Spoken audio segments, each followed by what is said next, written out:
გამარჯობა, მე თიკო ვარ, ესპანურის მასწავლებელი. თქვენ უყურებთ Spanish Conticos YouTube არხს. ეს არის რიგით მეოთხე გაკვეთილი ჩვენი გაკვეთილების სერიებიდან ესპანური 0-დან და მინდა თითოეულ თქვენგანს ძალიან დიდი მადლობა გადაგიხადოთ.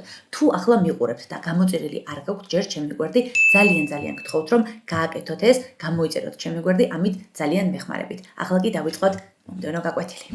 დღეს ვილაპარაკებთ ორ ზმნაზე, სერ და ესტარ და ორივე ყოფნას ნიშნავს. კი, ცოტა უცნაურია, ქართულში მხოლოდ ერთი ყოფნაზნა გვაქვს, მაგრამ ესპანურში ორია და აგიხსნით, როგორ გამოვიყენოთ სწორად თითოეული მათგანი. პირველ რიგში მოდი დავიწყოთ სერ ზმნის უღლებით. პირის ნახევარსახელები უკვე ვიცით, ამიტომ პირდაპირ გეტყვით ზმნის უღლებას. Yo soy, tú eres, él, ella es, nosotros somos, vosotros sois, ellos, ellas son. როგორც გითხარით, ეს ზმნა ნიშნავს ყოფნას და ვნახოთ, როდის უნდა გამოვიყენოთ. თუ გინდათ რომ ისაუბროთ საკუთარ იდენტობაზე, აი მაგალითად, თქვათ თქვენი სახელი, თქვათ თქვენი ეროვნება, აუცილებლად გამოიყენეთ სერ ზმნა. მაგალითად, Yo soy Tico, yo soy Georgiana. თუ გინდათ ისაუბროთ თქვენს პროფესიაზე, აუცილებლად ეს ზმნა უნდა გამოიყენოთ. მაგალითად, Yo soy profesora, tú eres profesora, ella es médica და ასე შემდეგ. ასევე გამოიყენეთ სერ, როდესაც გინდათ ადამიანი ფიზიკურად აღწეროთ. მაგალითად, Lucía es alta, yo soy baja და ასე შემდეგ. ასევე, როდესაც ხასიათი გინდა რომ აღწეროთ. მაგალითად, yo soy amable, tú eres responsable და ასე შემდეგ. ახლა კი გადავიდეთ ზმნაზე ესტარ და პირველ რიგში გთავაზობთ მის უღლებას. Yo estoy, tú estás, él, ella está, nosotros estamos, vosotros estáis, ellos, ellas están. ესტარ ზმნა პირველ რიგში გამოიყენება მდგომარეობის აღსაწერად. აი მაგალითად, yo estoy cansada. დაღლილი ვარ. ჩემი დაღლილობა შეიძლება შეიცვალოს. მდგომარეობაა, ხომ ასეა? ამიტომაც ესტარ ზმნას გამოვიყენებთ.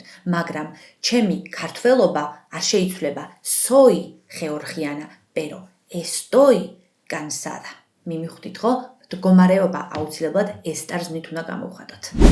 იგივე ლოგიკა გრძელდება ემოციებზეც. აი მაგალითად, კმაყოფილი ვარ. Estoy contenta. შეიძლება ხვალ არ ვიყო კმაყოფილი, ამიტომაც ეს ისეთი რაღაცაა, რაც ცვალებადია. ზუსტად ცვალებადობას გამოხატავს ესტარ ზმნა. Estoy contenta. თუ რაიმე ადგილას ხარ, ადგილზე ხარ, ვინმესთან ერთად ხარ, ესეც მდგომარეობაა, ხომ ასეა? ამიტომ თუ გინდა თქვა სახლში ვარ, Estoy en casa. ვერასდროს ვერ იტყვი soy en casa. არასწორია. ამიტომ ადგილი, თუ გინდა რომ ახსენო, აუცილებლად ზმნა ესტარ. ასევე ვინმესთან ერთად ხარ, მაგალითად, დედასთან ერთად ვარ. Estoy con mi madre. Soy con mi madre არასწორია. არ არსებობს ასეთი რამ ესპანურში. ყველაზე მარტივი ფრაზა, რომელსაც ჩემს მოსწავლეებსაც ვუხსნი ხოლმე, ნახეთ, Soy Georgiana y estoy en España. ამ წინადადებაში ძალიან გარკვევით ჩანს, როდის უნდა გამოვიყენოთ ზმნა ser და როდის უნდა გამოვიყენოთ ზმნა estar. Soy Georgiana, იმიტომ რომ ჩემს იდენტობაზე ვლაპარაკობ, ჩემ ეროვნებაზე, ხოლო estoy en España ვარ ესპანეთში. ანუ ვიყენებ ადგილის მდებარეობას. Soy Georgiana, estoy en España. მოკლედ გავარკვიეთ ხო, ერთი შეხედვით ძალიან მარტივია. სერ როდის გამოიყენება და ესტარ როდის გამოიყენება, მაგრამ ვინც ესპანურის სწავლას იწყებს ხოლმე, ძალიან უხერხულ სიტუაციებში ვარდებიან ხშირად ზუსტად აი ამ სერ და ესტარის გამოყენებით. აი მაგალითად, რომელია სწორი, yo soy buena თუ estoy buena. რომელია? Buena არის მახასიათებელი, ხო? როგორც ავხსენით, yo soy buena იქნება კარგი ადამიანი ვარ, მაგრამ estoy buena რას ნიშნავს? აი აქ არის ზუსტად უხერხულობა დამალული. Estar buena ნიშნავს სექსუალურად მიმზიდველს.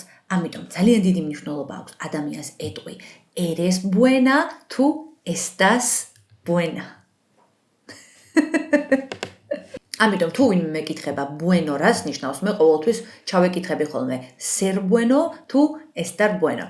ასეთი სიტყვები კიდევ ბევრია და თუ გინდათ რომ კიდევ უფრო კარგად ჩავშალოთ ეს თემა, აუცილებლად დამიკომენტარეთ, კომენტარებში გელოდებით. ასევე დალაიქეთ ეს ვიდეო, გაუზიარეთ მათ, ვისაც ყველაზე მეტად სჭირდებათ და არ დაგავიწყდეთ, გამოიწერეთ ჩემი გვერდი, მე ეს ძალიან მეხმარება. შემდეგ ვიდეომდე. Hasta la próxima.